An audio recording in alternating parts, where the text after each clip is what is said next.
welcome. My name is Bob Boylo, and I'm representing the Executive Committee of the Urban Design Panel today in introducing the panel presentation from Lynn Peterson, Metro Council President. The Urban Design Panel is sponsored jointly by the American Institute of Architects, the American Planning Association, and the American Society of Landscape Architects, and it is composed of professionals from these three organizations which share an interest in urban design. We are joined today by Heather Wilson, Executive Vice President of the AIA. Hopefully she's on. AIA has previously hosted this event from the Center of Architecture in Portland and now generously offers this Zoom meeting until further notice. In addition to the monthly email announcements, our panel presentation can be found at the AIA Oregon events calendar, as well as their weekly Thursday at 3 newsletter. Participation in the event, in any event, makes you a panel member. We encourage you to sign up for information about future presentations. If you register for any UDP presentation, you will be included in upcoming invitations. We also encourage you to send any interesting future panel presentation ideas to Adrienne Morris at the AIA Oregon, and Adrienne will post her email in the chat feature. These presentations are recorded and are made available by the AIA as a Vimeo file, which can be found in the link provided in the chat box. This presentation will be about 30 minutes and will be followed by a Q&A. For the Q&A, please post your questions and comments in the chat box. Our executive committee member, Jonathan Conco, will be managing the chat feature for this meeting and will pose the questions following the presentation. Follow-up questions can be sent today. I didn't ask Lynn if she wanted this. Follow-up questions can be sent today to today's presenter via the email in the chat box. So if you want that, Lynn, just put your email there and you'll get some questions. The Portland region has led the way for the nation in improving livability and development for the last 50 years. We are now grappling with the question we avoided for the last 50 years. We are now grappling with the question that we avoided for that 50 years. Livability for who? Metro's work in centering racial equality, focusing on affordability and sustainable economic development, is ensuring that we are creating a region that is livable for everyone. Metro President Lynn Peterson will initiate the conversation with panel members about how good urban design intersects with that agenda. And with that, if everyone can please mute yourselves, I will turn over the presentation to Lynn for today's presentation. Thank you.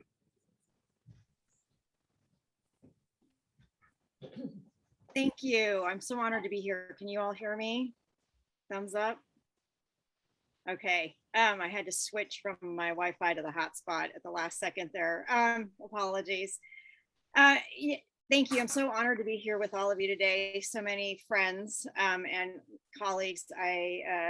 You all know a lot more about all of this than I do, but here we are sitting in the middle of so much going on, and it's a good conversation to have and start up. So I'm going to talk quite a lot about how we need to improve in our region. But before we talk about how things we can do better, I want to spend some time talking about how things went right, because I think we do need to make sure that we really think about what went right, because we were so intentional back when we created Metro 2040 growth concept and the framework. Let's just start there. And even before that, with some of the individual decisions that we were making. But those decisions have really paid off. Our per capita VMT is dropping and is among the lowest in the country. It doesn't mean that we're there on GHG emissions reduction yet, or that everybody has a choice. But what we do know is that we are doing a good job, and we can do better. More than 38% of our region's growth in the past decade was in Portland proper, limiting sprawl and protecting farms and forests. And our small business economy is one of the best in the nation. So when we wrap all that up, and there are still a lot that needs to be done, but it's been a challenging couple of years. And I believe with decisive action, we can right the ship and be America's best city in the 21st century. But in order to do that, we're going to have to become a more equitable region, right? And that just can't be a talking point.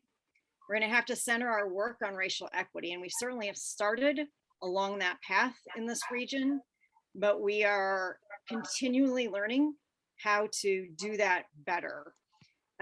We have made sure that all of our policy decisions have equitable outcomes for people of color, but that's challenging work, especially when it comes to taking that work to the ballot box.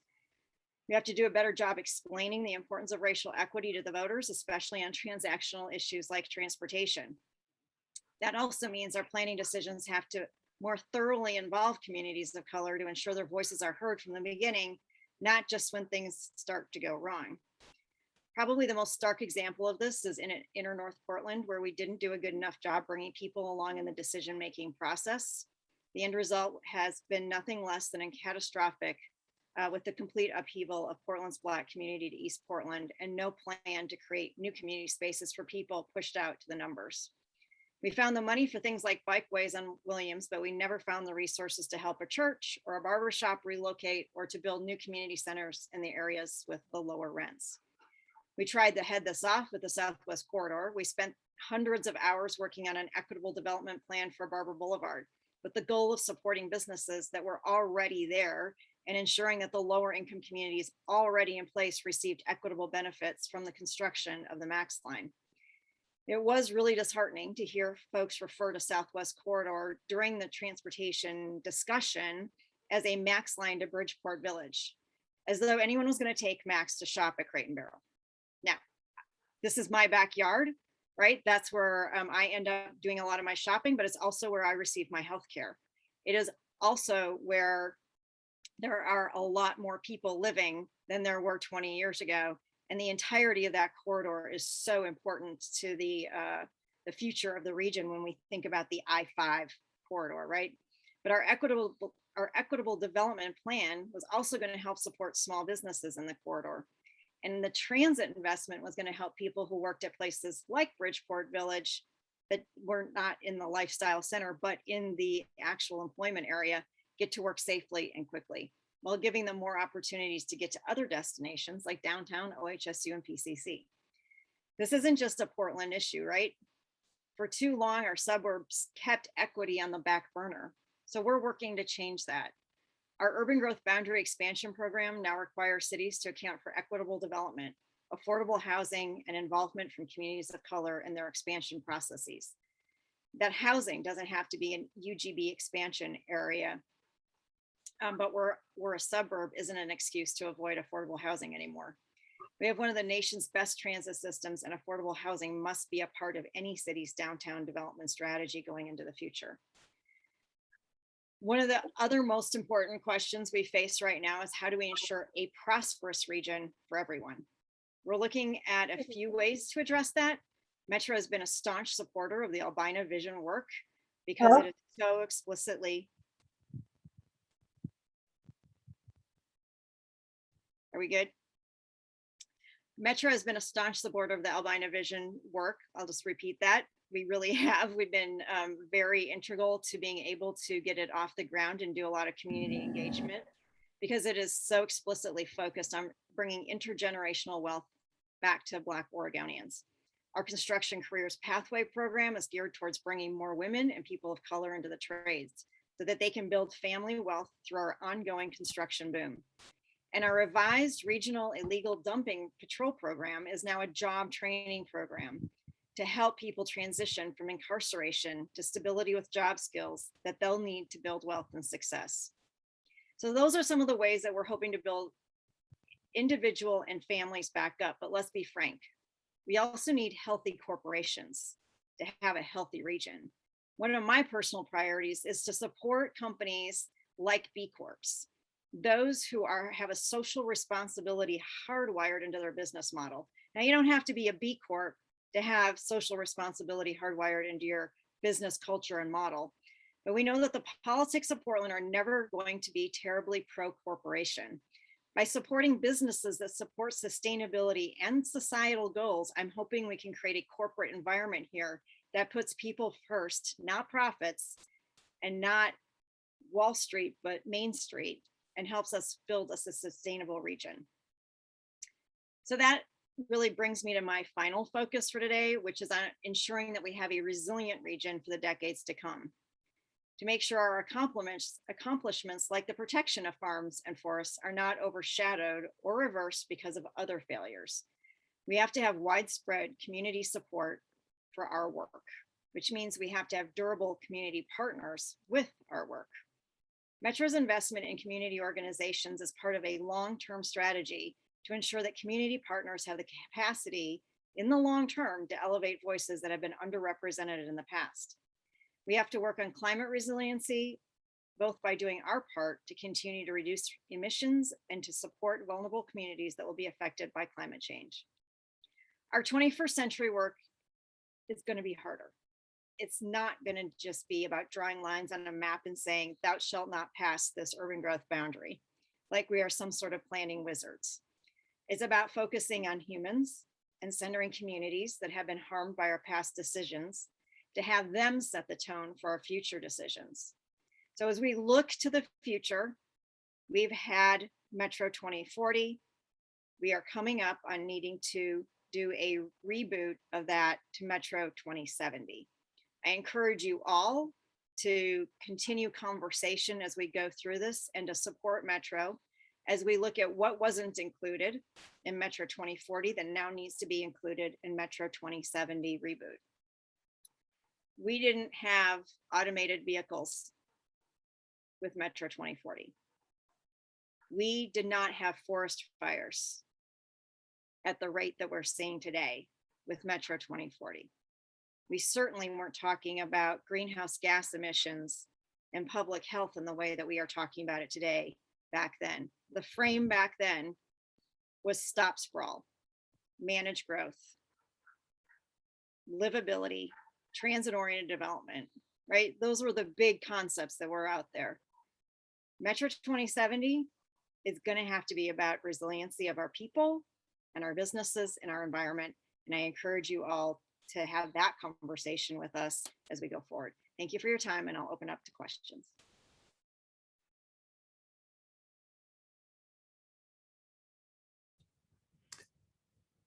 Wow, easy crowd. No questions so far.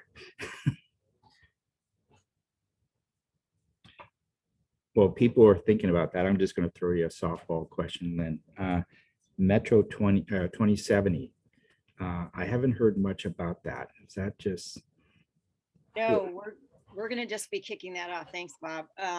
So we were supposed to start the reboot of Metro 2040 just about the time that COVID hit. And we had made the decision not to start that conversation, but rather focus on the 5-year economic recovery plan, which is now in place through GPED and GPI with our regional partner. So we got that going, and we're focused on the implementation of that 5-year economic recovery plan. But in the meantime, in order to have solid discussions around regional transportation plan update, the urban growth boundary expansion, we're going to have to get going and start to see what those trends are for the future and have conversations about what people want to be included in those conversations and how to include them in a Metro 2070 pre-planning time period.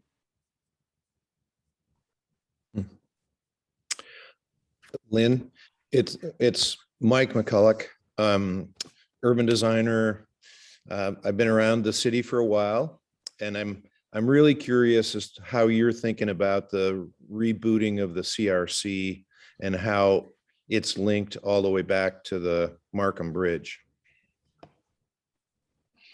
Sure. Well, I mean, don't get me started, because then I'll try to stay at a policy level, because as a highway design and construction engineer, I want to delve into,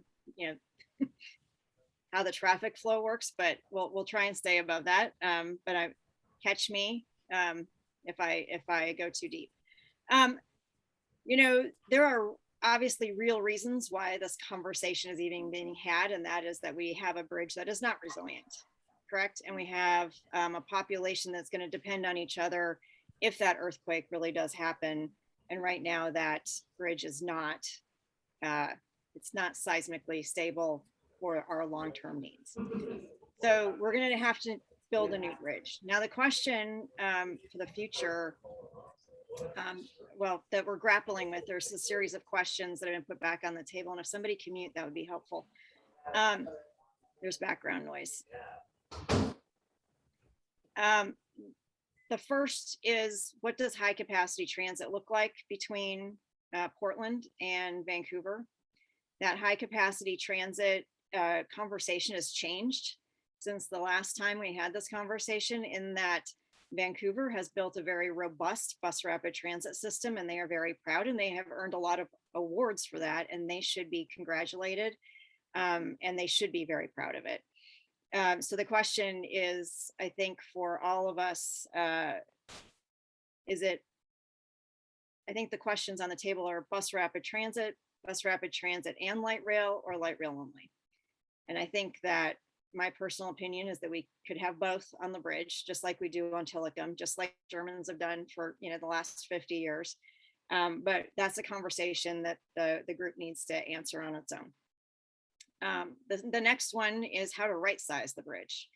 There was a lot of capital, political capital, spent in the last go around of this to try and reduce the number of total lanes. I won't say through lanes, because the number of through lanes really hasn't changed. It's still 3 in each direction, but to really reduce the number of auxiliary lanes. And that gets us to the interchange, which is the third part of this conversation, which is, what does the interchange on Hayden Island look like to reduce the footprint of the overall project? So I'd say those are the 3 big issues on the table for me. The fourth is, how does some of the conversations that were started prior, that were never fully finished because the project did shut down, like, what does it mean to be an iconic bridge? And how can we do that within the existing bridge type that was based on the existing federal EIS? So what does that look like? Another one was, how do bikes actually access this bridge, and why are we not connecting up the bike infrastructure on the bridge to the rest of the biking system in a way that makes sense and makes it easy for cyclists to use? So there's some leftover conversation that just needs to be put to bed. The last thing I would say is that the conversations around racial equity have progressed in this region to a point where we can have conversations not just about how do we make sure that there's more BIPOC owned businesses participating in both the design, redesign, and construction of this bridge, but to actually do more work, which I think the project is doing a good job of community engagement to see what else is needed that wasn't discussed last time with community members. So I think with all of that, the last big issue, because now you've got me on a roll, is congestion pricing. And I don't think that there is a highway project in this region that the Metro Council would approve unless congestion pricing either starts before or at the opening of the project in order to manage the demand. And let me just spend a moment, Michael, on that, because I think this is an important thing for all of us to understand. And having managed the tolling and congestion pricing program for Washington State, this is a really big issue, is that this region really wants to do congestion pricing in all lanes, not just one, not just a new one, but all existing lanes, and no more than 3 in each direction, which is the regional policy. So what does that actually mean for the user of the system? Is that the federal government requires that when you do congestion pricing, that you're managing demand to 45 miles per hour or better. So the predictability of the system goes up, and you're managing demand and you're managing GHG emissions, right? However, we will need to figure out what that means for low income folks within the greater MSA, Vancouver and the Portland region. We are going to have to figure out a program with the state. And so it's probably the most important part of all of the programs that we're dealing with, from I-205 to the Rose Quarter to I-5 Bridge, is that tolling is not going to be good enough that pays for a project. Congestion pricing is where we need to be, and it needs to be equitable, but it also means that we need to make sure that the money raised from congestion pricing stays in this region and goes not just to interstate improvements, but to parallel facilities to help facilitate multimodal improvements. Long answer, but really important question. Thank you.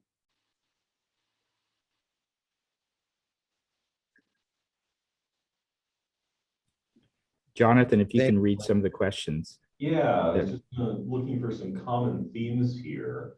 I think maybe we'll start with sort of the highest level of issue, which was somebody commenting from Bend would really like to know how we can go about addressing issues that relate to housing and other planning issues, with a focus on navigating people and communities who are divided over national political issues. And this is something that we've been talking a lot about, the tribalism that's pervaded our society, and how does Metro navigate that in order to pursue an agenda? Wow, those seems like about 5 different questions in an overall umbrella. But let me just say, the Metro has authority, which, unlike other metropolitan regions, they depend on consensus. Well, we still depend on consensus as well, but the only way we can get through is to find ways that take into account the unique circumstances and unique cultures within the entirety of the region.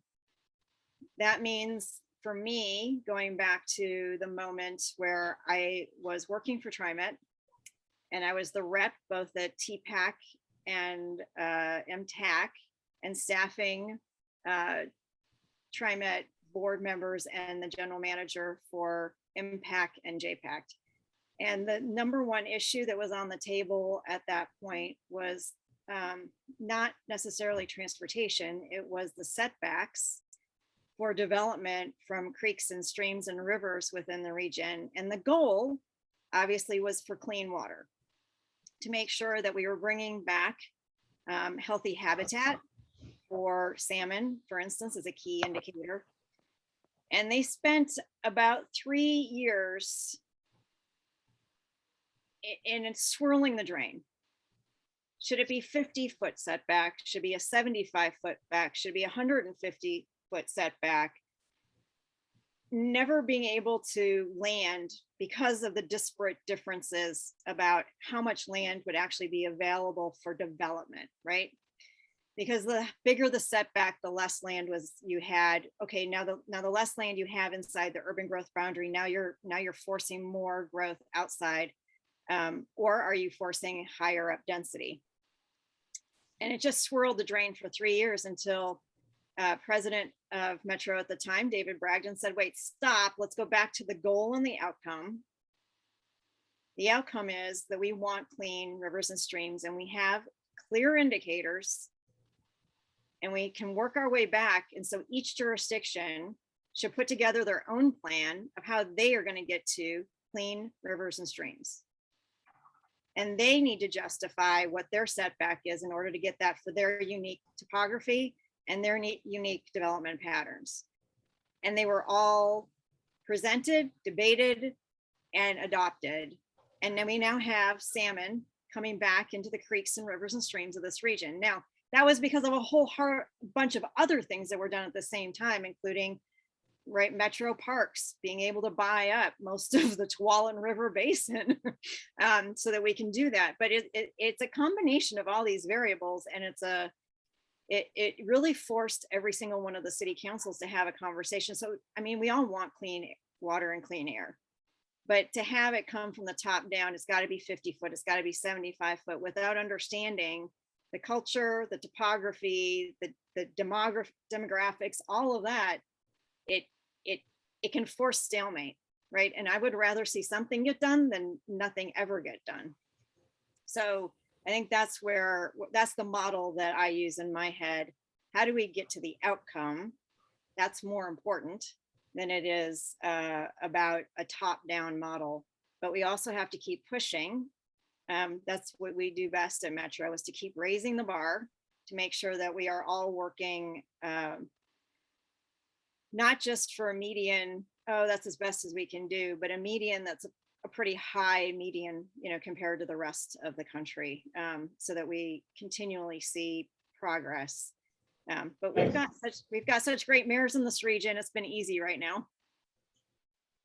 Well, I think your answer and some of your earlier comments, in addition to this question itself, kind of pointed this idea of creating through, you said we need to have widespread community support. So the need for engaging the public in creating a shared vision for what the future inside the urban growth boundary looks like, what the good city will be. And I think that ties into another question we have here, which is, do you think that there's room in the Metro 2070 dialogue for traditional regional planning issues like sprawl control and livability, in addition to the new issues that you listed, or do they need to be replaced with the current issues? How do we work in traditional planning? So I would say, and I'm going to push back on that, traditional planning, livability defined by whom? Right? And I think that's the question for the future, is who benefited from the traditional planning methods. The first time somebody said to me, the rational planning process is discriminatory in and of itself. Well, you cited some figures at the beginning of your talk, including our reduction in VMT per capita and the fact that we concentrated 38% of our regional growth in the city of Portland as opposed to on the perimeter. I'm going to assume that may be what the questioner is asking you about. Oh, no, I'm actually putting it to this group. I mean, this is something that you're going to have to struggle with, of what does the traditional planning process mean in terms of benefits and costs to everybody, right? And so if I say yes, of course, livability is a big thing, but based on past practices, we were only defining livability for a very narrow set of individuals, and our actions speak louder than our words, where the amount of priority that we put into corridors, into subsidizing certain cities, was for those who already had money, for those who already had access, for those who already had ample opportunity, right? We were not putting investments into the places that needed the most in terms of the gap between what they would consider livable. And that's their basics aren't even being met. When you can't walk across the street on 82nd without a high probability that you will be killed at night, right? That's not livable, but yet we never prioritize that. So what I was about to say is that the rational planning process you need to be very careful when we use words like traditional planning process or the rational planning process, because that data that we have used in the past, even though we've had enough data to actually do all the work that we need to do for the future and answer the questions that everybody will bring up when we bring them back to a table from all the BIPOC communities and low-income communities, we've had all that data, but we've only used the data that we wanted to use. So I think we just need to be very careful about using those terms, and that's a growing awareness that we all have. Our next question is about infrastructure, bridges and major transit corridor improvements. To kind of follow on from that. The question is, we need them, but they also need to be done the right way. Can Metro help local jurisdictions emphasize the importance of urban design as these major projects are designed? They say that project sponsors are very focused on costs, and so urban design issues are often neglected as a result of financial considerations. Yeah, I'm actually finishing up writing a book completely on this topic, so it's all at the top of my head. I was trained as a highway design and construction engineer with basically 4 performance metrics, right? In design, it was level of service and safety for those who are driving only. The other 2 were on time, on budget in construction. So I have 4 performance metrics that I am actually trained in, and really all I'm trained in is knowing when material will fail. So that's really all I'm trained in. Everything else I learn on the job, those other 4 performance metrics. And it's because you go into a meeting, right? And this is the direction you're given. It's not what you're actually taught in school. I'm taught how materials will fail. So if those are the only 4 metrics that we have when we're engineers and we're doing infrastructure, and it doesn't really matter, I can give you the same 4 performance metrics, basically, you know, if you're putting in a sewer pipe or electric utility line. What we need to do as infrastructure providers is grow the expectation of the variables that need to be met, right? And as Cy Adler, my professor at Portland State, taught me that there are multiple vague and conflicting goals in any project. And it's our job to allow the community, to empower the community with the data, right? Not in a rational planning process, just for certain people, but for everybody, to be able to have very transparent decision-making conversations and have everybody at the table. So I don't know if I actually answered the question, Jonathan, but my point being, that's how we influence the region, is by making sure that we are bringing the data together at a higher level to force the conversations like we did with congestion pricing, because we were not seeing what we needed to out of the state. We wanted to make sure that we set the bar higher for what would be discussed rather than just tolling. But this is what congestion pricing means to the region. These are the benefits and costs. How do we get that? How do we? So in order to answer the questioner's comment, that would be an example. An example of that would be in directing the focus of a project to make quality urban design outcomes one of the bars that would have to be cleared. Yeah, and that's exactly what we've done with the Rose Quarter, right? We've set that bar very high. Can you talk in specific a little bit about that? What are some of the urban design issues that you've brought extra emphasis to that were not being addressed, for example? Yeah, when ODOT set out to do this project, they started with some assumptions, and This is regarding the I-5 expansion. yeah, sorry, it's not an expansion necessarily, but yes, the auxiliary lane that's going to be added on I-5 in each direction to deal with safety issues of fender benders, which then causes an immense amount of congestion in that corridor, which then causes an increased GHG emissions within the corridor. When they sought to do this, now let me go back. I want you to all understand the context, and you know this, but I'm just going to repeat it, of the context of the Rose Quarter interchange.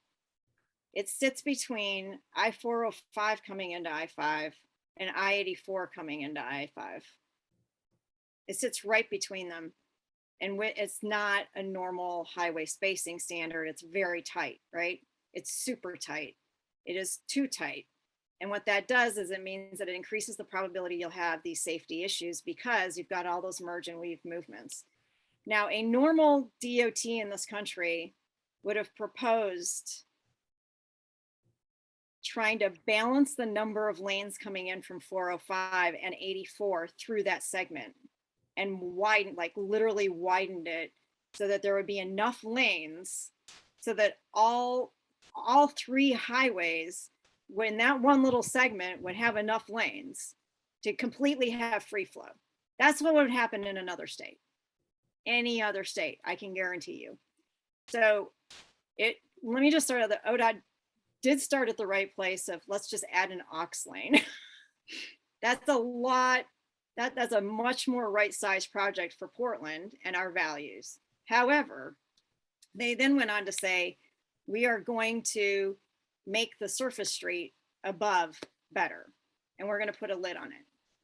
What they didn't do is any of the design conversations with the community of what does that community need to be connected? What does that mean? what does it mean when Albina Vision Trust says they want to bring vitality into that connectivity and make sure that that space is safe for all people? What they did, based on their assumptions, is create a lid that had a juxtaposition of surface streets and highway infrastructure in a weird ass pattern that created all these little bits of vacant land. And they drew that up in green and said, we're going to have parks on the lid. But what that really meant is that they were recreating what's south of the Moda Center, which is a dead space full of transportation at weird angles and vacant pieces of land that have grass and a couple trees on them. That's what they were going to recreate. They were going to recreate that dead space that nobody feels safe in, nobody wants to be in, right? So our mission was to make sure, twofold, that the lid was designed in a way that you could actually connect the streets up accordingly back into the grid and get a building pattern established on the lid, and to have the density that is needed on the lid to keep that connectivity going and make sure that we offer up the most amount of opportunities for development on the lid. What we have been pushing for is that we make sure that we create the space so that Albina Vision Trust and the community can create the place with the city of Portland. So that was our goal on Albina Vision Trust, and that's where we go pretty much with every project in the region. We make sure that we're trying to bring, along with the city, because the cities are the closest to the people, and the people want their community to be safe and livable, right? They want that, and we need to bring that back into this space because of all of the wrongs of the past, to the Black community. So we owe them even more time and energy to get this up and going. And so that's why Metro has committed, when and if we're asked, affordable housing bond measure money, parks bond money, and hopefully in the future, the 65 million that was in there in the transportation measure will see its way to the project as well. So we're trying to make sure that places like this, where we need to refocus and bring back community where we have done harm in the past, that is getting the highest priority from Metro in terms of time and resources. Lynn, you bring up one of the issues that's probably most central to the urban design panel is how can we not get the leftovers of traffic engineering or design? How can we as architects, landscape architects and planners be at the table either as it's going or even set some of those bigger ideas? Too often we see, here are the leftovers. We've got the streets going as fast as we can. Good luck. And so since you're in the tent and we're outside the tent as a traffic engineer, how do we get in the tent? Especially for how can the urban design panel help in that way? Well, I'm a big advocate of kind of the Olmsted way of doing business from the past, where the landscape architects actually designed the project and the engineers were just told to build it. So that's my basic philosophy. Patty has heard that several times. He knows that's I'm very consistent about this. But I think it's more of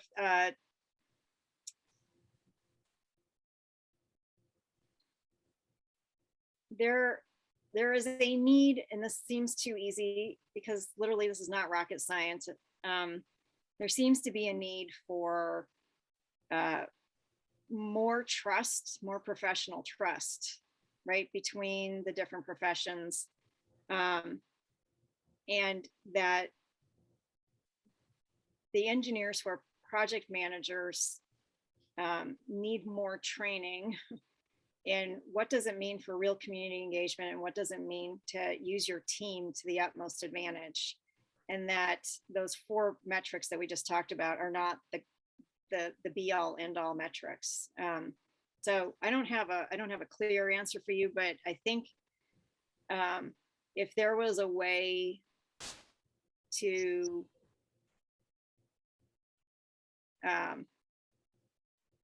think about a coalition of interests between landscape architects, planners, and engineers, to come up with a way of expected ways of doing business together. That might be a really interesting conversation, because when I looked over all the professional ethics for all of the professions that relate into transportation, I can tell you that the only one that doesn't have a community engagement in their professional ethics is engineers. Well, we have one more question. It's not really a question, more of a comment. One of our participants noted that typically cities don't have resiliency plans that incorporate immediate social problems such as housing affordability. And they're pleased to see that Metro is incorporating these issues, holistically into its thinking. If you have any more comments on that. Yeah, I think it's going to be the key to everything that we do going forward. I think it's the frame for Metro 2070. Livability isn't enough at this point. We have to make sure that our folks are ready for economic downturns. We have to make sure that we are ready to deal with fires within the urban growth boundary, not just at the edge, because obviously Clackamas County, I was in the evacuation territory because all of Clackamas County was in that, level 1, if not level 2 or 3. So resiliency means that we have to do community engagement differently, right? I feel like a broken record today, but we don't know what people actually need on the ground right now in order for them to be resilient. We know some of it, but we haven't done enough community engagement to know the specifics. And so for us to start thinking about solutions would be getting, way over our skis. Well, it occurs to me that maybe a good transition from that is, we've been talking a lot about community engagement, but how do we make community engagement meaningful? I mean, traditionally, municipal entities gather an enormous amount of input from the public, and it sort of goes into a black box, or at least that's the public's perception. And it tends to be unclear what is done with all that information gathered. What does Metro intend to do moving forward?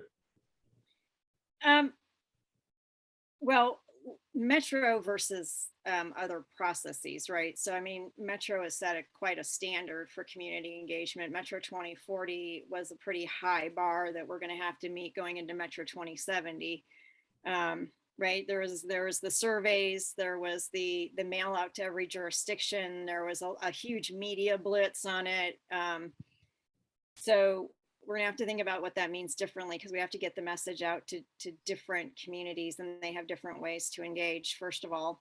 So we have used in the recent past with the transportation measure, for example, we have paid community organizations to go out and do the outreach themselves with our help to communities in places where they feel safe and comfortable in their own languages, in their own ways of having conversations culturally at times that are appropriate for their members. So we are putting a lot of money into growing community-based organizations, growing them, as well as using their input. So that speaks to gathering the information, but once the information has been gathered, how is it put to use in a meaningful way? Yeah, if I had, let me finish, and I can actually get to your question, because I heard the whole question the first time.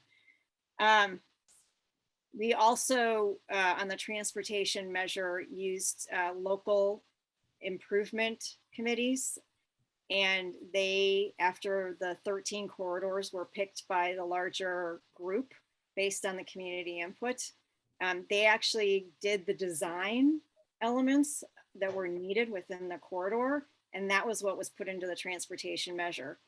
So the priority elements were not engineering based. The priority elements were people based, based on what businesses in the corridor needed, what people using transit in the corridor needed, what users and people living in that corridor needed. It was not based on meeting traffic engineering principles, right? So those two examples are really kind of where we're headed of how do you not, and that transportation measure basically took transportation planning and turned it on its head, and you guys didn't even know. What we got was a great transportation measure because we could have gone to the regional transportation plan, 20-year plan list, which is based on projects that are probably 30 years old in their concept at this point. And we didn't use it. We didn't use the regional transportation plan. We went and actually got input from the people. That's how we ranked the corridors. And then we used actual people from the corridors to prioritize the elements that needed to be completed. And there was like $1.5 billion worth of work acknowledged that needed to be done in 82nd. 550 million of that was included in our measure, and then we're going to go after the rest from the feds and the state, right? But that's what it's going to take, is that we're not going after highway money anymore. We're going after local projects, and we're getting the states and the feds to acknowledge that this is what the people wanted. This is what they need to be safe, and not safe in a vehicle turning into a vehicle, right? But safe from the actual people perspective. So that's where Metro is headed, along with the fact that we're going to make sure that, with all due respect to everybody here, that that a lot of the work going out does not just go to the same folks that it went to before. And make sure that when you're proposing on projects to Metro, that you're showing that you're working with BIPOC-owned companies and companies that you may not have even worked with before, so that we're growing everybody. This can't just be the wealth held at a very high level. We're going to need to see distribution. I think we have time for one more question if anybody has one. Otherwise, I can try and interpolate something out of a few comments. Are there metro areas that you admire, Lynn?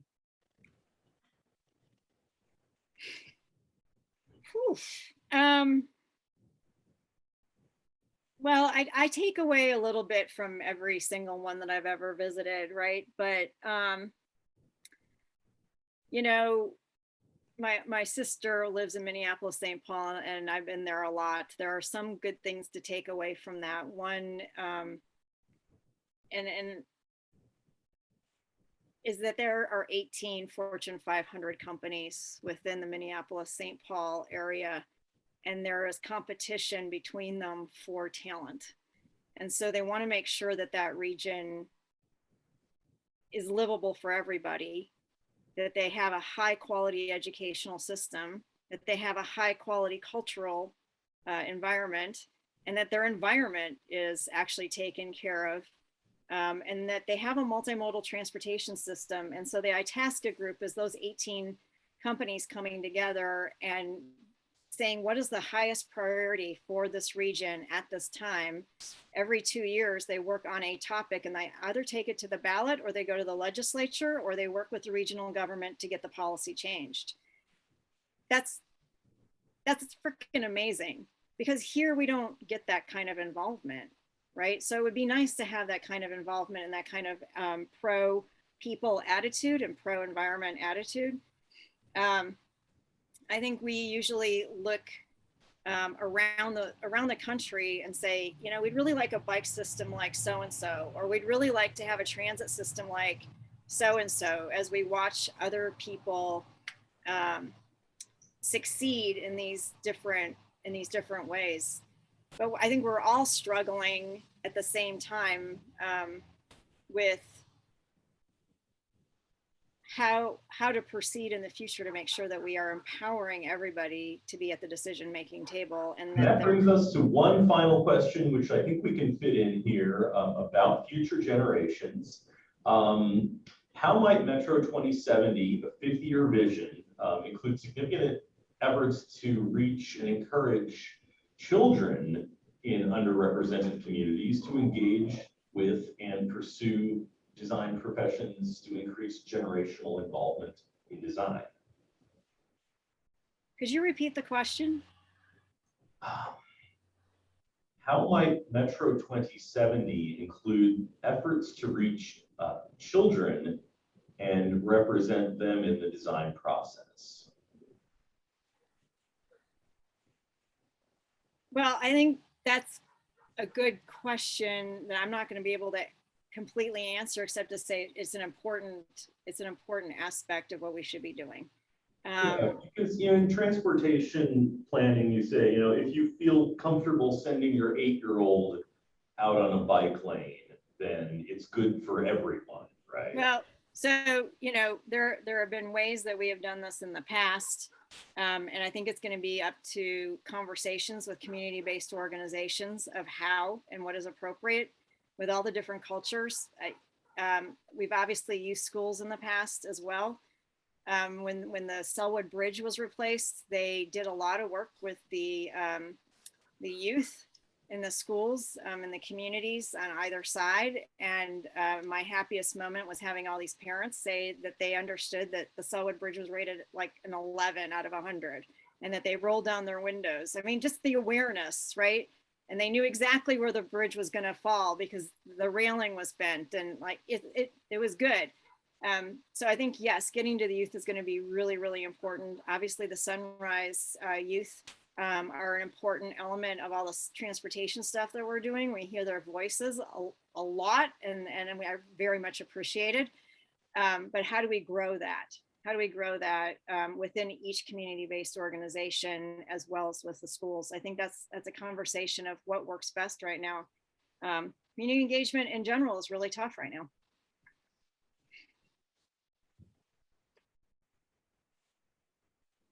I'm going to step in right now since we're getting close to the hour mark.